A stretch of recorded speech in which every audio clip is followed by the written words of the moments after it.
This week on Empty Pocket Speed Shop, we started trying to round up some parts to make War Machine run again. For some reason, I can't get the engine to start. That's okay. I've got a plan.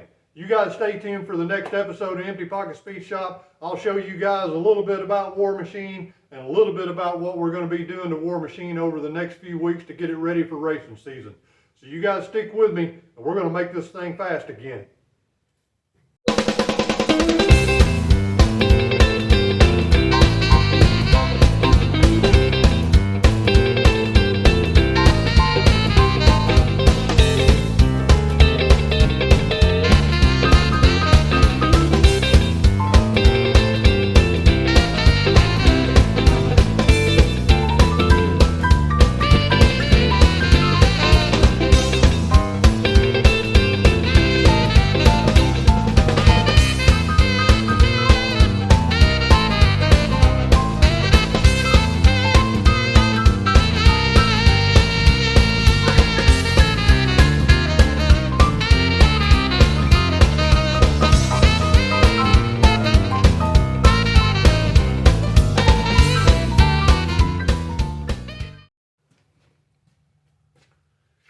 Hey y'all, Sean here, Empty Pocket Speed Shop. One of the things we're going to focus on this week is gathering up all the parts that I have accumulated over the past year to put War Machine back together and get ready, not just to go to the racetrack, because as I've told you guys in one of my earlier videos, I don't build just purpose-built race cars. Everything that I have is street driven. So we're going to get War Machine back ready for some cruising. We're also going to be taking it to the drag strip, doing some bracket racing this year. Hopefully we'll be entering the daily driver class, plus an all-run class, plus maybe some sportsman races, plus some no-box races. Hey, you never know what race I'm going to enter when I go down there, because War Machine, before I disassembled it, took all the parts out of it that made it run, War Machine was a race-winning car. Me and War Machine was able to capture the Daily Driver Championship down there at Etheridge Motorsports Park a couple of years ago in 2023. And then, because I'm really smart, I took the whole car apart and disassembled everything on it.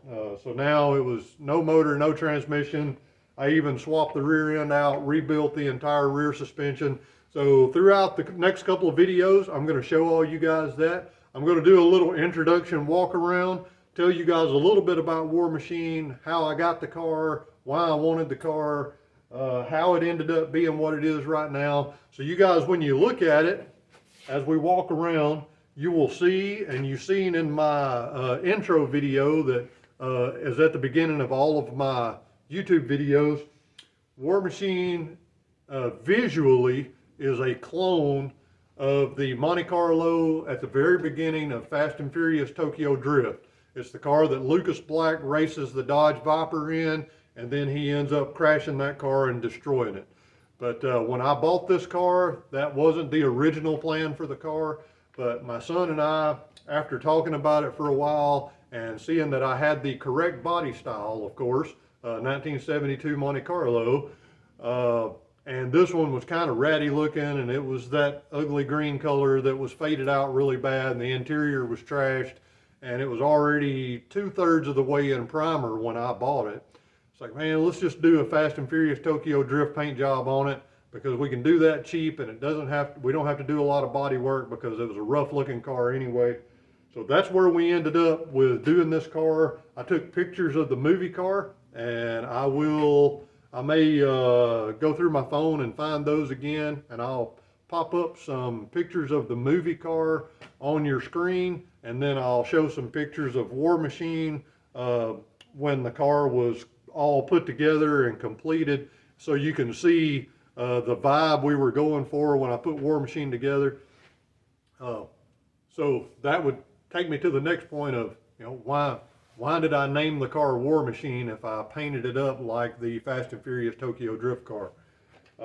Before I painted the car up like the Fast and Furious Tokyo Drift car, The car was a pale green color, and you can still see a lot of that green on there. So one of my original thoughts for the car was to paint it OD green, just like an Army helicopter, and put some U.S. Army decals on it and stuff like that, and call it War Machine. And the number that's on the car, if you can see, my car number is 334. That number came from the tail number of the helicopter that I crew chiefed for part of my deployment in Afghanistan. I was in an air cav unit over there. We had Kiowa Warriors, and for the last part of my deployment over there, I was the crew chief on aircraft 334. So that number means a lot to me, and that's why I run 334 on all of my drag cars. That's the number that I associate myself with because of the history of that number and me. So that's why originally I was going to paint the car up like one of the colors of one of our helicopters and put 334 on it. And War Machine, as some of you know if you watch Marvel movies and all that, War Machine was the Iron Man suit painted up in patriotic colors, and that's where War Machine came from before they started calling him Iron Patriot and all that kind of stuff. But anyway, so it was just a patriotic theme going on with this car. So what I'm going to do is I'm going to grab the camera and I'm going to start walking around, and I'll tell you guys a little bit more about the car and a little bit about how I got the car and why I like these cars so much to start with. So I apologize for some of the glare we're going to have from my lights in the shop on this thing, but over here in this part of the shop I may not be able to do much about that. So as you can see, just like the Tokyo Drift car, I've got all of the paint done up like the Tokyo Drift car. Black wheels, black grille. I have a 72 Monte Carlo, and it has a 70 model front bumper on it. And I did find a vintage Tennessee tag. It's actually a Tennessee dealer tag from 1972. I found it at a flea market or a swap meet or something, and I've been running that on there. So on my Cal scoop, I know you've seen it in the video, the intro video, got War Machine on the Cal induction scoop on this thing. This car has kind of been the face of Empty Pocket Speed Shop since we came up with the name for our shop and since we started going to the racetrack. This is the car that everybody associates with me when I go to the track. You can see Roscoe back there in the background. Roscoe's the car I ran in 2024, but it almost never failed. Every time I went to the racetrack with Roscoe, somebody would ask me, when am I going to have War Machine put back together? So that is the car. This is the car that people associate with me and the car that people mostly associate with the Empty Pocket Speed Shop down at the racetrack. You can see under the hood, the only thing that I've done to this car as far as gutting it out is remove the evaporator core. And I did not remove the evaporator core for any kind of weight savings. I did it just so I could have better access to that side of the engine for pulling the valve covers off and swapping spark plugs and putting the headers on and off and stuff like that. So, and you can see my cookie sheet and cake pan that I bought at the dollar store and screwed it together and put that on there to cover the hole up that the evaporator core left. But this car does still have a heater core and a blower fan motor. The defroster works, the heater works, still has windshield wipers. The windshield wipers work. The only other thing I did was I took the booster off of the brakes because the booster was bad. Not because I was trying to save any kind of weight, but the booster went bad, and in order to save money, I just mounted the master cylinder straight to the firewall, and so now it has manual brakes instead of power brakes. I did take the power steering pump off and just looped my lines around. So it's a power steering box with no power steering pump. So yes, it's a lot of fun to drive. But everything else is pretty well stock on the front end. I did go through this car a few years ago all of the bushings, tie rod ends, drag link, idler arm, springs, shocks, all of that stuff has been replaced in the front end. So I completely rebuilt the front suspension, new brake calipers, new rotors, new wheel bearings, all that stuff. So it's all stock in the front, except for the shocks are 9010 Calvert Racing shocks, and it does have BMR 2-inch lowering springs under the front. So they're not drag racing springs, they're 2-inch lowering springs. So the only drag racing components I have on the front of this car are the 9010 Calvert Racing shocks that I have on it. And I'll leave those on there. They were still working good the last time I drove the car. The car is not in great shape, but it's in pretty good shape. You can see the inner fender's busted over there on that side. But overall, everything's relatively solid on the front of the car. The grille is in pretty good shape. I know it's hard to see because I painted it black. The Monte Carlo emblem that used to be on the grille, I've got it in a drawer somewhere. I didn't throw it away or anything. But all of those parts are in okay condition, a couple little dings here and there, and that's basically the entire car. It has a few dings here and there, it has a little bit of rust here and there, but overall it's a relatively solid car. It was not in all that great a shape when I first bought it. I'm going to apologize that I can't get any wide views on this because I'm kind of crowded in here right now. But the original green dash is still in the car. All of the factory dash components are still in there. I'm still running the factory door panels on both doors. The windows roll up and down. All of the glass still works like it's supposed to. It's in good shape. I did put a cage in this car because I knew at some point I was going to go faster than 750, or at least I hope I do. I haven't got there yet. The bench seat was in really bad shape when I bought this car, so I took it out and put these drag buckets in there, mainly for convenience and comfort and being able to run my harnesses. Because I did put harnesses on both sides. The back seat is out. I still have the back seat. I'm probably going to put the back seat back in it, but for now I had it out. I just covered the hole up going into the trunk. There is some rust in the floor pans up in here, but the glove box is still over there. I'm still running the original ignition switch, and it still works and it still starts the car. I'm still driving it with the original column shifter, even with my manual reverse pattern valve body transmissions that I run for racing. I do have a power switch and my electric fans wired up on this switch panel, and that's the only thing. Most of those are dummy switches, but I ran an electric fuel pump for a while and it went bad, so I converted back to a manual fuel pump or a mechanical fuel pump on the engine. Let's see, yeah, I just added some gauges in there because none of the stuff on the dash work on this thing. The only thing that still works is the headlight switch and the windshield wiper switch and the signal lights. Yeah, so it does still have signal lights that are operational on this thing too. Got a little bit of work I'm going to do to the inside of the car to get ready for this year. Just a little bit of cleanup, and like I said, I may be putting the back seat back in it. I've got my street tires on it right now. Over in the tire rack, I have a new set of Mickey Thompson drag radials that are mounted on a set of wheels identical to those wheels.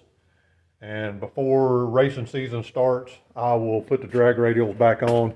But when I get my new engine and new transmission put in the car, I'm going to drive it around on the roads to break it in good anyway.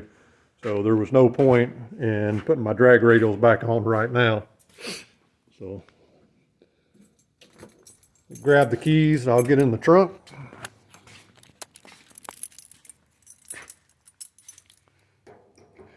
Back here, trunk still opens with a key.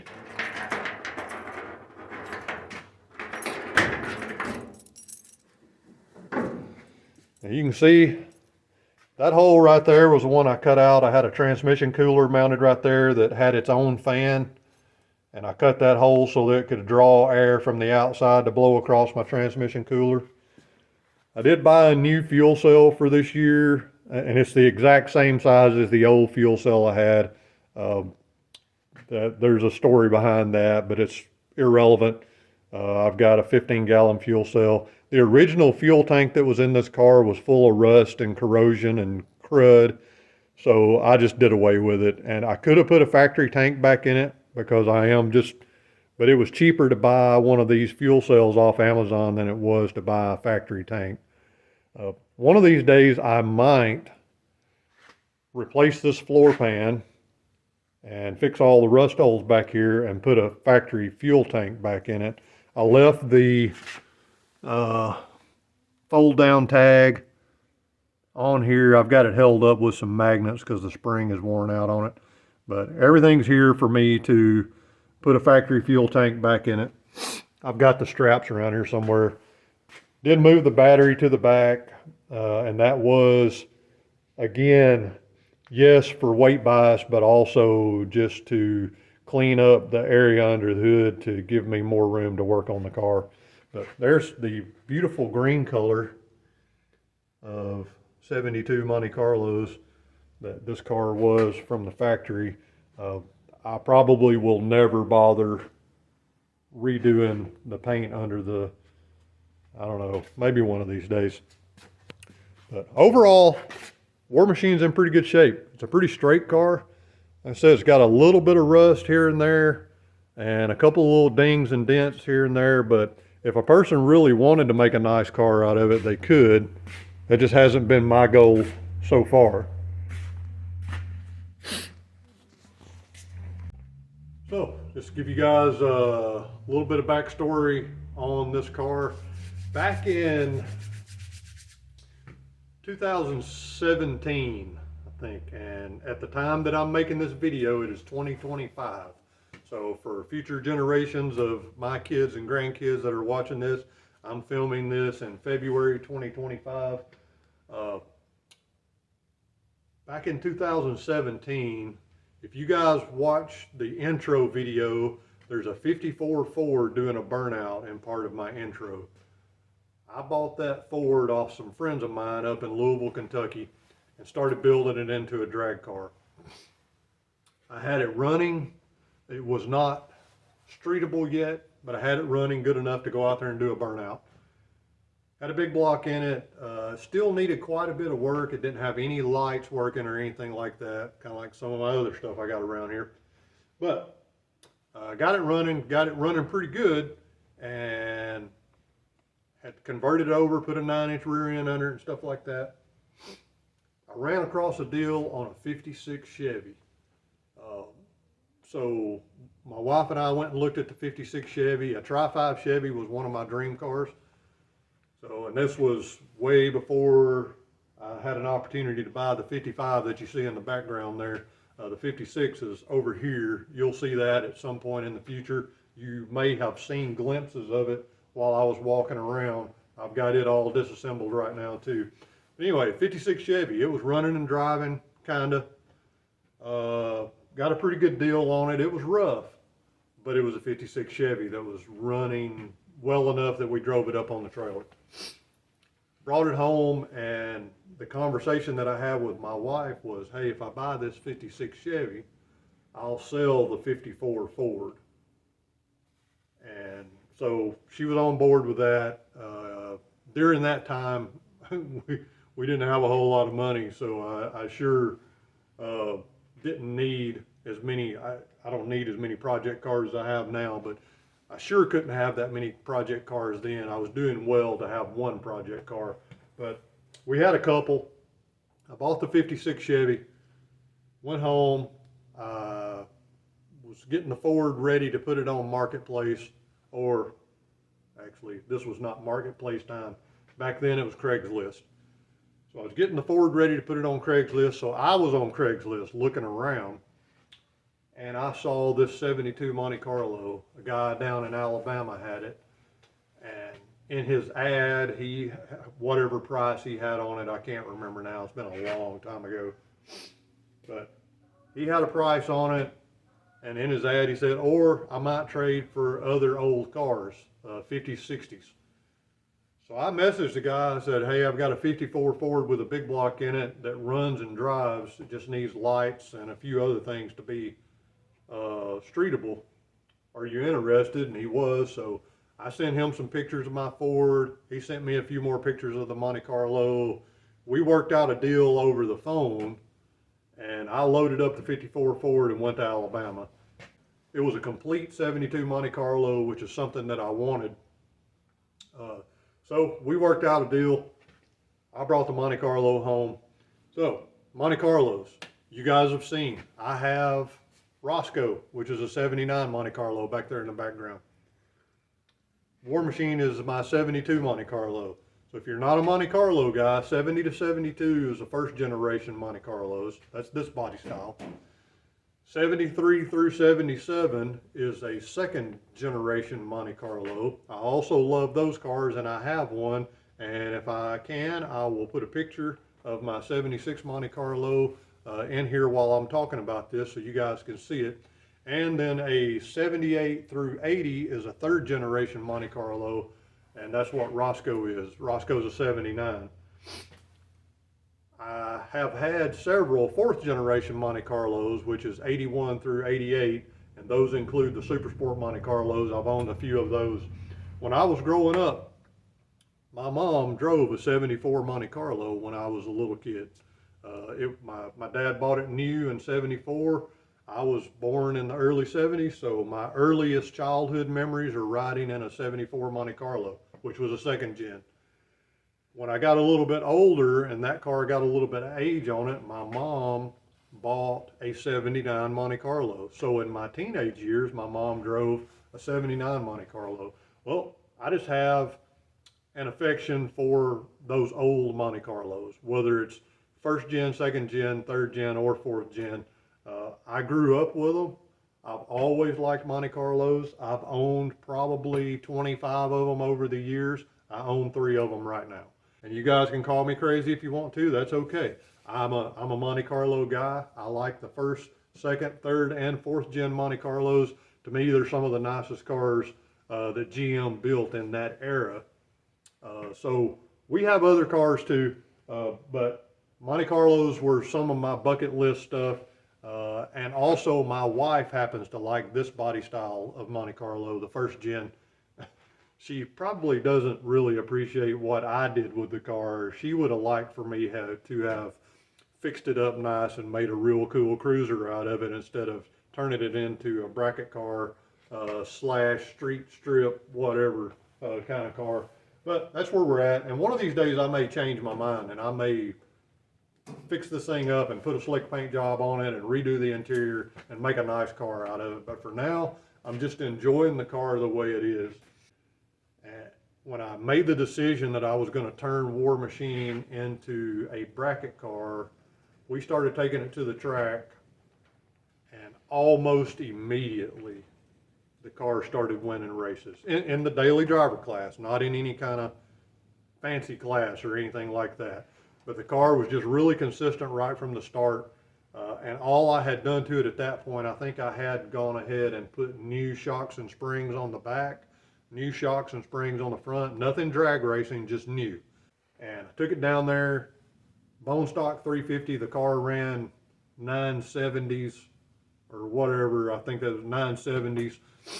I raced it like that all summer long, won several races, and the engine started giving me some trouble. So I had an old El Camino that had a small block 400 in it. The El Camino was rusted out. It was a piece of junk. So I pulled the 350 out of War Machine. I pulled the 400 out of the El Camino. I put the 400 in here. Put my intake and carburetor on the 400 and my distributor because I had a MSD Street Fire HEI in there. Took it to the track, and immediately it went from a 970 car to a 90 car just by going to that small block 400. So it kind of got me hooked on the whole thing because that was my first year racing, and that would have been 2021 when all that was going on. And in the winter of 2021, in between the end of the season and the beginning of the 2022 race season, is when I built the engine and transmission that is now in Roscoe. And we started the season off with that new engine and transmission in 2022.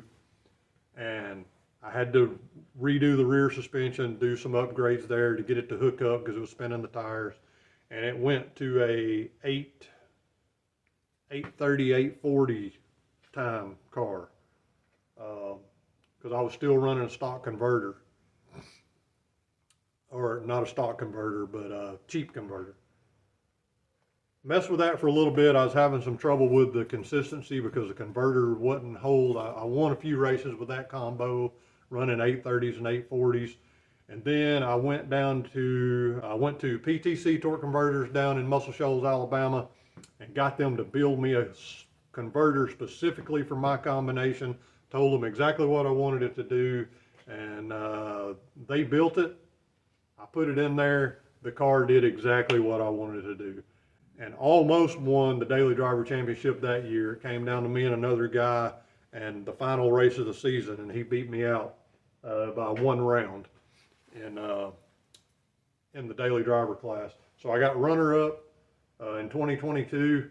Over the winter, I just made a few minor upgrades to the car, and we went back in 2023, and the car did great all year long. That same combo, it's a flat top 350 with camel hump heads, 3/4 race cam. No, I'm just kidding.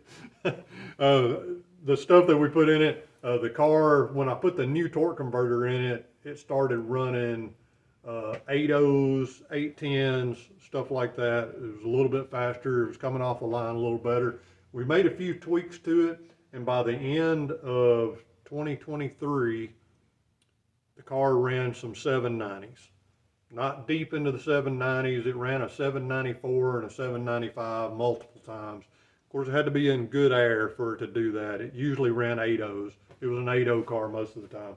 But it ran a few 790s, and it won the Daily Driver Championship. The car was great. It was phenomenal. It was super consistent. Everything was great. And everybody said, oh man, don't touch that car. You got a perfect car for bracket racing for next year. So I let it sit there all winter. And about this time of year, about February, I made a decision that I was just going to blow the whole car apart. So a year ago, I pulled the engine and transmission out, pulled the rear end out, pulled all the rear suspension out of it, and started redoing everything. The War Machine still had the factory 10 bolt in there. I wanted to upgrade to a 12 bolt, so I bought a 12 bolt with C-clip eliminators, and it has a spool, and it has Mosier axles. I'll show you guys all of that when I get an opportunity to get under the car. I went from BMR tubular uppers and lowers that were non-adjustable to now it has BMR uppers and lowers that are fully adjustable on the car. I also have a anti-roll bar that I haven't even installed yet, but that's going to go on there before we take it back to the track again. I'm still keeping the same springs and stuff that I had on it. It's still going to be a street car, but it's going to be a little bit hotter street car. The engine that I have going in the car now, and I'll show you guys the engine. All right, so there it is. There's the new Heart of War Machine. I'll go over some of the specifics on that thing here in just a second. There's the transmission that I'm going to put in it. You can see it's been sitting around the shop for a little bit, but I did get Wayne's Transmissions to build the transmission. It is a Turbo 400 with a reverse pattern manual valve body. So that'll be going in there, and yes, I will still be using my factory column shifter to shift that thing. This engine, the reason it says Bob on the front of it is because the guy I got it from was named Bob. They had it in the machine shop getting a bunch of work done to it and decided to sell the whole project out. I think there was a death in the family or something along those lines. But it was a 30 over 350 4-bolt main, forged steel crank, Eagle H-beam rods, and a few other goodies like ARP main studs and stuff like that. So I bought the whole engine disassembled, and then we decided to clean it up really good, had it cooked and vatted, and went ahead and did new freeze plugs, new cam bearings, and put some dome top pistons on those Eagle rods and put it together. And when we originally put it together, we put it together with some iron heads that I had on the shelf. And I ran across a deal on these aluminum heads. These are just Pro-Max cheap aluminum heads, the cheapest ones you can get. But I took the Pro-Max heads to my buddy and had him put really good valve springs in there to get it set up for my roller cam. So it's got new valve springs, new locks, retainers, new valve stem seals. I took all the cheap parts out of it. So everything is new and ready to go on those heads, and it should be, the parts that needed to be upgraded have been upgraded. But it should be a pretty stout running engine. I put a lot of really good parts in this engine, and hopefully it'll last like the other engine that is over there in Roscoe. Roscoe, that engine that's in Roscoe's got 3 seasons of racing on it now, and it's still running great. And that's what I'm hoping to get out of this too. So that's where we're at on the engine and transmission. I've got a 4,000 stall converter that I'm going to put in it. It is not a fancy converter. I may end up having to upgrade that at some point, but it's just an off-the-shelf 4,000 stall converter. If I start having problems with the consistency, then I'll go down to PTC and let them build me one like I did before. But right now the goal is to just get this thing put together, get it running, make some passes in it, and start trying to see what it's going to do. We'll see how it goes. I'm going to try to get this thing put together over the next few weeks. I'm going to document it as we go. I'll try to make it a little bit entertaining. I know this video probably hasn't been entertaining, but I wanted to take just a minute to talk about War Machine, what War Machine means to me, why I like Monte Carlos, and the plan that we have for the car. So, you know, as I've stated multiple times, and I'll probably continue saying it, some of these videos I'm doing for future generations of my family so that they can look back on it and see what I'm doing and why I'm doing it. But I'm not going to say that War Machine is my favorite car, because I have a lot of favorite cars. But War Machine is the car that I have put the most work into and the most money into and the most blood, sweat, and tears into to try to make it what it is today. And for 3 years, War Machine was the face of Empty Pocket Speed Shop. So for 2025, my goal is to have War Machine back on the streets, have War Machine back at the track, get it back to where this car is featured in some of my drag racing videos. I really don't even want to take Roscoe back to the track this year. I will if I don't get War Machine done, but my goal is get this car done, get it ready to go back to the track, take it down there, see if we can run some 750s, 760s, run daily driver, run sportsman, run no box, and have a good time with the car and be able to go cruising if we want to. So that's where we're going to be with this thing. So I will move forward with this video, and we'll see how much we can get done this week. Hey y'all, Sean here, Empty Pocket Speed Shop. I guess I didn't need to say that. All right, so it's another day here. Before I turned the camera on today, I walked around, started trying to find some stuff. And in case you can't tell, it's cold in Tennessee this week. So last night I think it got down to 10 or 11 degrees, and the high today is 25 or 24 or something. Got a fire going in the wood stove, but you guys have probably seen, if you've been watching any of my videos, I've got a big pole barn. There's a lot of cubic feet of air out here. It's not insulated. That's why You can see behind me I've got some tarps up. On the front of this thing I've just got barn doors so they don't seal up. They let a lot of air in. You can see light coming in through the cracks. You'll probably see some of that in this video. But when it gets cold outside, it gets cold in the shop. When I came out here earlier to build a fire, to try to let it start getting a little bit of heat in the shop, some of the stuff that was sitting around was frozen, so it got down below freezing inside the shop last night. But I do have a fire built in the wood stove. I've got my patio heater going. And for those of you guys that think, oh man, you're not supposed to run one of those patio heaters indoors like that. Well, two things. There's so much space in here, there's no way that that patio heater would ever build up enough carbon monoxide to do anything. The other thing is there's so many air leaks coming from my doors that fresh air is pretty much constantly coming in through the cracks anyway. But just in case somebody really wants to be safe, I have a carbon monoxide detector.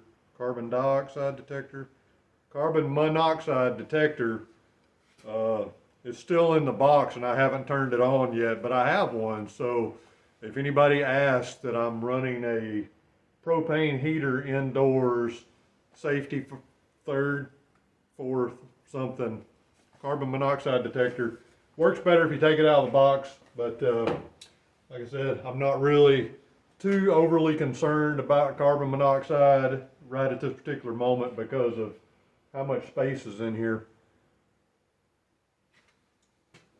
I did bring me a little coffee with me today so that I could take a sip of something warm occasionally.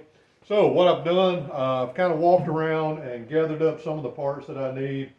What I'm going to try to do is go ahead and get the engine and transmission bolted together.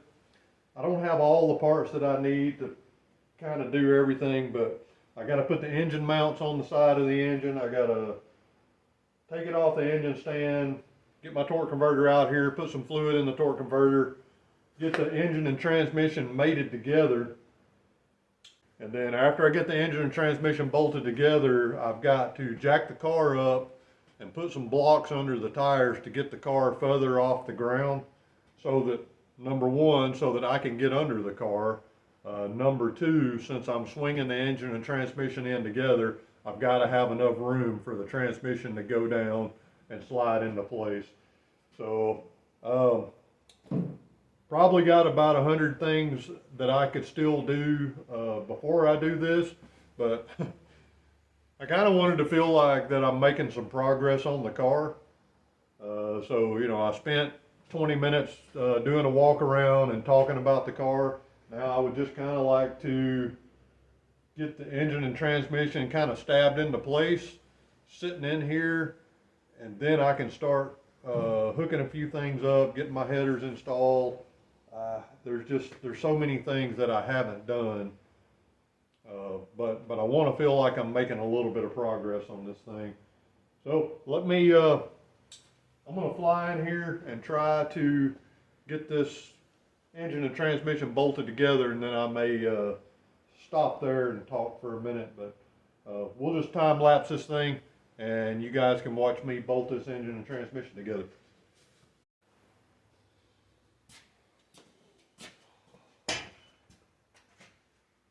One of the things I got to do before I start putting this thing together is pour some transmission fluid into my torque converter before I try to install the torque converter.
got the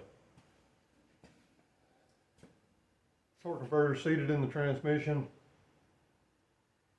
Bolted the transmission to the back of the engine. Set it down so I could get an extra different grip on it.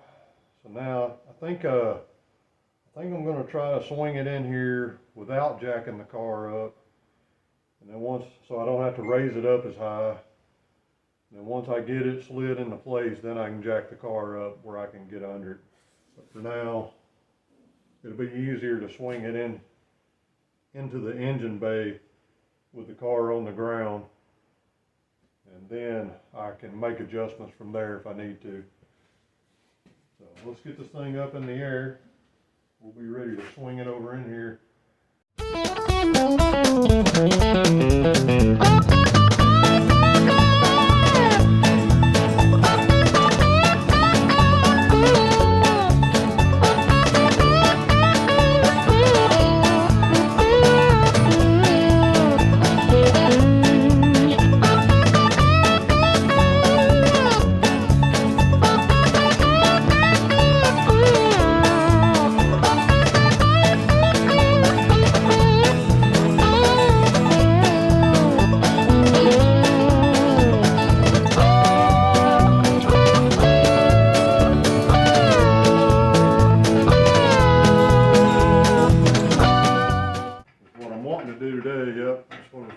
So that's what I just tried to shove it in there a little bit. The legs of my cherry picker are hitting my lower A-arms, so I am going to have to go ahead and jack it up now. But I got the engine swung over in here in the engine bay. Now I can jack the car up and put the front tires on some wooden blocks. That's how if I'm not having to take the tires and wheels off for whatever it is I'm doing, I've got pieces of 6x6 blocks and 4x6 blocks.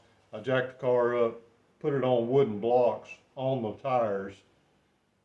That way I don't have to worry about it falling.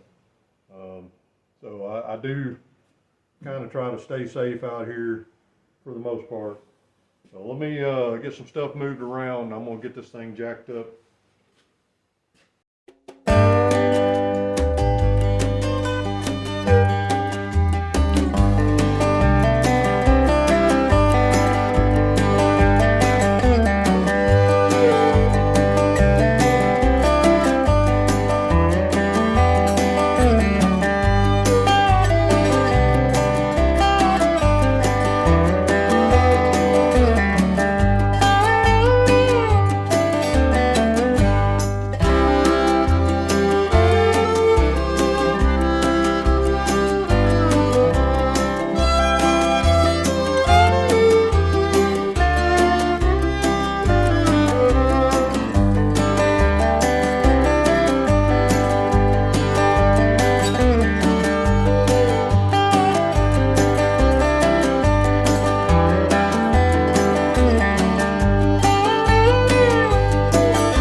Okay,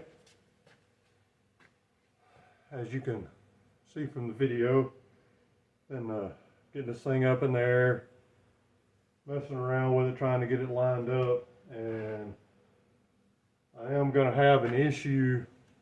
This extra big oil pan that I got on it, I'm going to have a little bit more clearance to be able to get it past where the engine mounts are at. So I'm going to try jacking up the tail shaft of the transmission and seeing if that'll let it swing on in there a little bit. But I don't know. I may end up having to move everything back around and try to come in from the side. I'm not sure.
Okay, got my bolt started on the right side. I'm going to try to get it rocked around in position and get my bolt started on the left side, and then I can kind of figure out where my transmission needs to be. I know I'm going to have to either modify my original transmission mount or just fabricate a new one. I'll probably try to modify my original one or just drill new holes for it or something, because it's a double hump cross member from the factory. So it already has the clearance for the exhaust and everything on there. So we'll see how that goes once I get everything put in place.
Okay,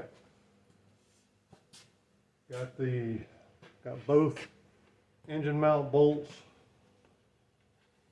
pushed through, just got them finger tight.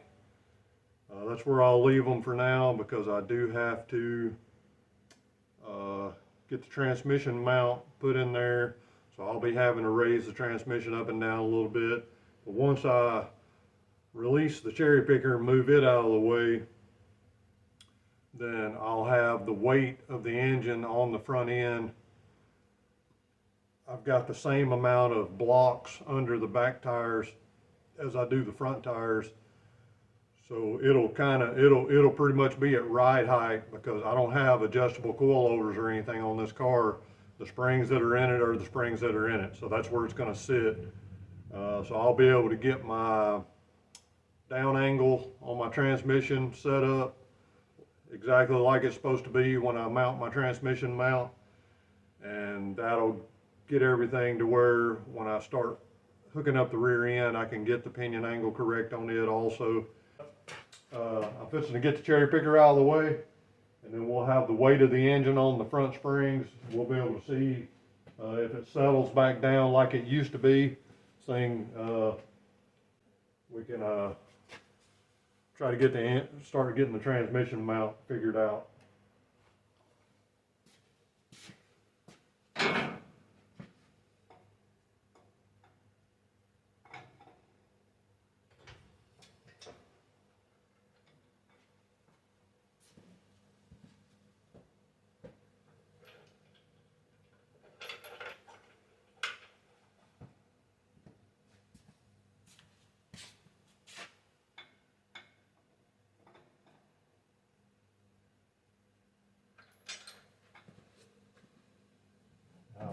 Wondering if I've got my transmission jacked up so high.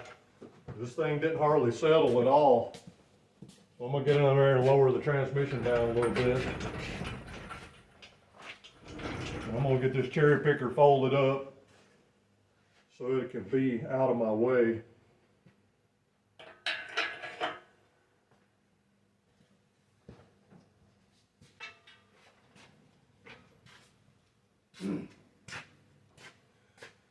All right, got my cherry picker over here out of the way. Got the engine sitting in here. I'm gonna grab my protractor and see what the angle is on it right now, because we know, you may not know, so for my kids, grandkids, and great-grandkids that are watching this 50 years from now, when the car is sitting at ride height, which I'm probably a little bit off right now because I don't have everything in here, but an intake, especially a performance intake like the ones on here, it has the 3 degrees milled in or cast into it. So when the engine is sitting back at 3 degrees like it's supposed to, where the transmission is pointed down 3 degrees, the plenum for the carburetor to bolt to should be at 0 degrees. That's just the way they make them because that's an industry standard. So I'm going to see what it is right now.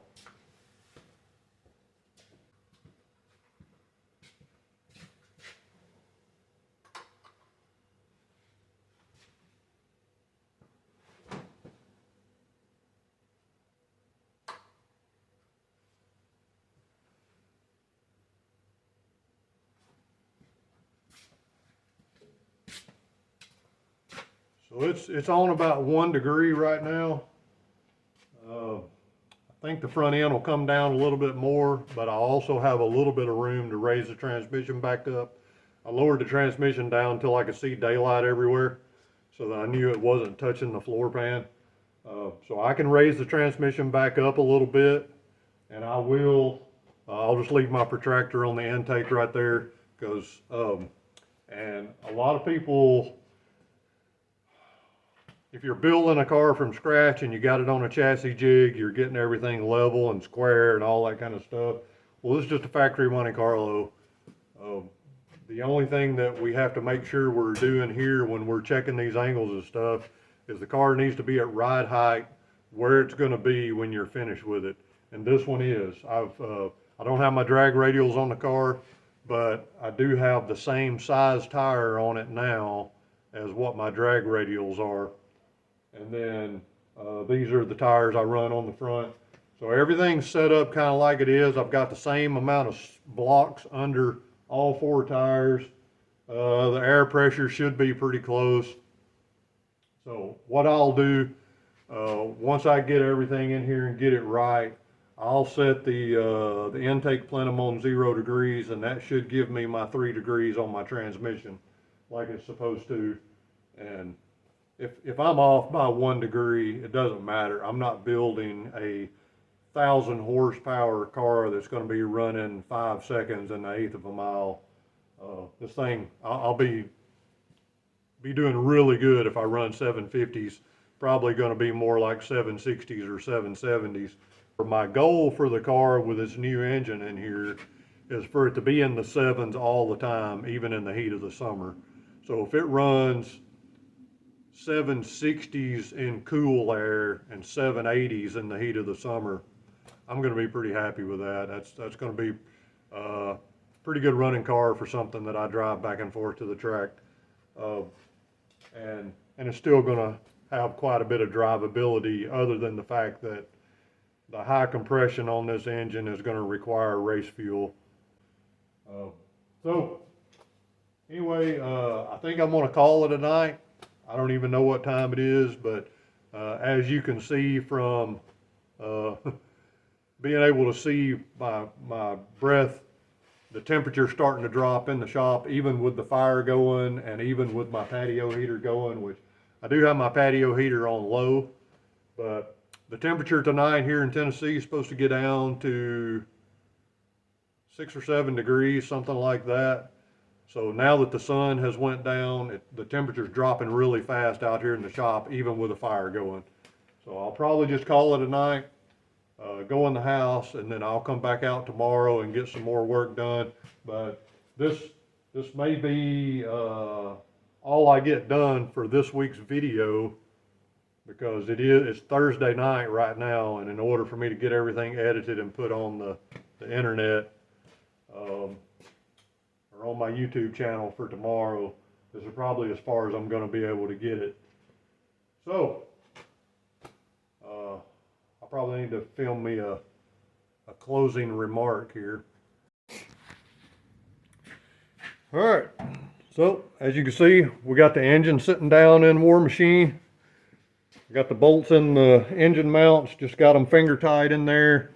Still got to move some things around. I'm not quite on 0 on my intake, but I'm on 1 degree there, so I'll get that fixed. I figure the front of the car is going to go down just a little bit more, maybe 1/4 of an inch when I get all the accessories and stuff put on the engine, and then I'll just adjust the back of the transmission to get my degrees right, and see if the car settles a little bit more with the weight of the engine on it, because I think the front end used to sit down just a little bit more than that. But I did take some weight off the front end by going to aluminum heads. So we'll see. We'll see what it looks like. Plus, I don't have the hood on there. I forgot about that. The hood's 85 pounds on one of these things, so I think that's right. Some of you Monte Carlo guys can correct me on that if I'm wrong, but I think the hood on this thing weighs about 75, 80 pounds.